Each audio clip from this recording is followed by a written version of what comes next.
Daily update रहने के लिए चैनल को सब्सक्राइब कर लें और साथ ही बेल आइकन को प्रेस कर दें। बात करें सीबीएसई बोर्ड की तो 12वीं की परीक्षा रद्द हो गई है। सीबीएसई बोर्ड की 12वीं की परीक्षा को लेकर तमाम तरह की अटकलें आ रही थीं, मगर पीएम ने छात्रों के स्वास्थ्य को प्राथमिकता देते हुए सीबीएसई 12वीं की परीक्षा को रद्द कर दिया है। प्रधानमंत्री के इस फैसले से देश भर के छात्रों और अभिभावकों को राहत मिली है। परीक्षा रद्द होने के बाद बोर्ड के तय नियमानुसार द्वारा रिजल्ट तैयार किया जाएगा। हालांकि बोर्ड ने अभी किसी क्राइटेरिया की जानकारी नहीं दी है। साथ ही ये भी कहा कि जो छात्र परीक्षा देना चाहेंगे उन्हें महामारी की स्थिति सुधरने के बाद परीक्षा देने का मौका दिया जाएगा।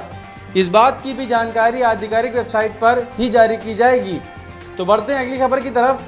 गैर मुस्लिम अल्पसंख्यकों को नागरिकता देने के फैसले को मुस्लिम लीग ने सुप्रीम कोर्ट में चुनौती दी है। केंद्र सरकार ने 3 पड़ोसी देश के गैर मुस्लिम अल्पसंख्यकों को भारतीय नागरिकता देने के फैसले को इंडियन मुस्लिम लीग ने सुप्रीम कोर्ट में चुनौती दे दी। मुस्लिम लीग ने केंद्र सरकार के उस नोटिफिकेशन के खिलाफ कोर्ट गई जिसमें गुजरात, राजस्थान, छत्तीसगढ़, पंजाब और हरियाणा के 13 जिलों में रह रहे अफगानिस्तान, पाकिस्तान और बांग्लादेश के गैर मुस्लिम समुदाय के लोगों से भारतीय नागरिकता के लिए आवेदन हेतु अधिसूचना जारी की थी। एमएचए के मुताबिक लोग भारतीय नागरिकता के लिए आवेदन करने के पात्र हैं। शरणार्थी मौजूदा समय से गुजरात, छत्तीसगढ़, जालौर, उदयपुर, पाली, बाड़मेर और सिरोही आदि में रह रहे हैं। एमएचए के नोटिफिकेशन में कहा गया कि नागरिकता कानून 1955 की धारा 16 के तहत मिली शक्तियों का इस्तेमाल करते हुए केंद्र सरकार ये कार्य कर रही है। तो अगर हम लोग बात करें टेक्नोलॉजी की तो ट्विटर फेक न्यूज़ फैलाने वालों पर होगी सख्ती। बता दें कि माइक्रो ब्लॉगिंग प्लेटफॉर्म ट्विटर पर गलत या फेक न्यूज़ फैलाने वाले ट्वीट को लेबल कर देता है और मैनिपुलेटेड मीडिया का लेबल लगा दिया जाता है। अब ऐसा न करके ट्विटर नए वार्निंग लेबल्स लगाने लगा है। इस मामले को लेकर सिक्योरिटी रिसर्च जेन मैनशुनवांग ने जानकारी दी कि ट्विटर 3 लेबल वार्निंग पर काम कर रहा है। इससे गलत ट्वीट को get the latest, stay informed and misleading का लेबल दिया जाएगा। बता दें कि अभी फ़िलहाल साफ नहीं है कि इस फीचर को ट्विटर कब ग्लोबल यूज़र्स के लिए जारी करेगा।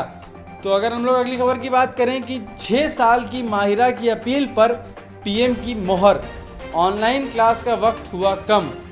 होमवर्क से परेशान कश्मीरी बच्ची ने सीधे पीएम मोदी से गुहार लगाई और कहा छोटे बच्चों से कम होमवर्क लिया जाए।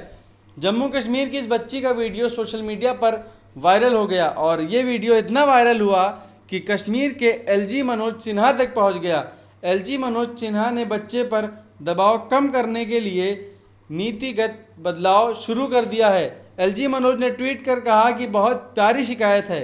बचपन की मासूमियत भगवान का उपहार है और उनके दिन जीवंत आनंद और आनंद से भरे होने चाहिए। बच्ची की शिकायत पर शिक्षा विभाग ने पहली से 8वीं की कक्षाओं का ऑनलाइन क्लास 1.5 घंटे कर दिया है और 9वीं से 12वीं क्लास के लिए 3 घंटे से ज़्यादा का सेशन नहीं होगा। तो वहीं अगली खबर हम अलीगढ़ से बताएंगे कि अलीगढ़ में कुछ घरों पर लिखा घर बिकाऊ है। उत्तर प्रदेश के अलीगढ़ जिला के किसी न किसी बात के लेकर चर्चा में बना रहता है। कुछ दिन पहले जहरीली शराब का मामला उछला। उसके बाद एक गांव में दूल्हा चढ़ाने का झगड़ा हुआ और एक पक्ष ने अपने मकान पर लिख दिया मकान बिकाऊ है। ये घटना अलीगढ़ के टप्पल थाना क्षेत्र की है। इस वारदात के संज्ञान में आने पर पुलिस ने 11 लोगों के खिलाफ नामजद मुकदमा लिखा है और SC/ST की धारा भी लगाई। हालांकि दूसरे पक्ष ने भी रिपोर्ट दी मगर उसकी रिपोर्ट लिखी नहीं गई। बताया जाता है कि दूसरे पक्ष की ओर से सुनियोजित ढंग से बारात पर हमला किया गया था। पुलिस की कार्रवाई न होने से नाराज पीड़ित परिवार व उसके समर्थक लोगों ने अपने अपने दरवाज़ों पर मकान बिकाऊ है लिख दिया और पुलिस प्रशासन के खिलाफ नारेबाजी भी की। बता दें कि इस मामले में टप्पल थाना पुलिस ने ओम प्रकाश की तहरीर पर नूरपुर गांव के वकील कलुआ, मुस्तकीम वगैरह के खिलाफ रिपोर्ट दर्ज की है। तो वहीं हरियाणा से खबर सामने आ रही है कि नकली सीबीआई इंस्पेक्टर बनकर जमाया पुलिस पे रौब। हरियाणा के जींद जिले के सफीदो कस्बे में पुलिस पर रौब झाड़ने वाला फर्जी इंस्पेक्टर गिरफ्तार कर लिया गया है। मामला कुछ इस तरीके के था कि एक विवाहिता ने अपने ससुराल वालों पर प्रताड़ना की शिकायत पुलिस में की थी। इस मामले में एक व्यक्ति अपने को सीबीआई इंस्पेक्टर बताते हुए पुलिस पर दबाव डालने लगा कि लड़की वालों के खिलाफ कार्रवाई करो।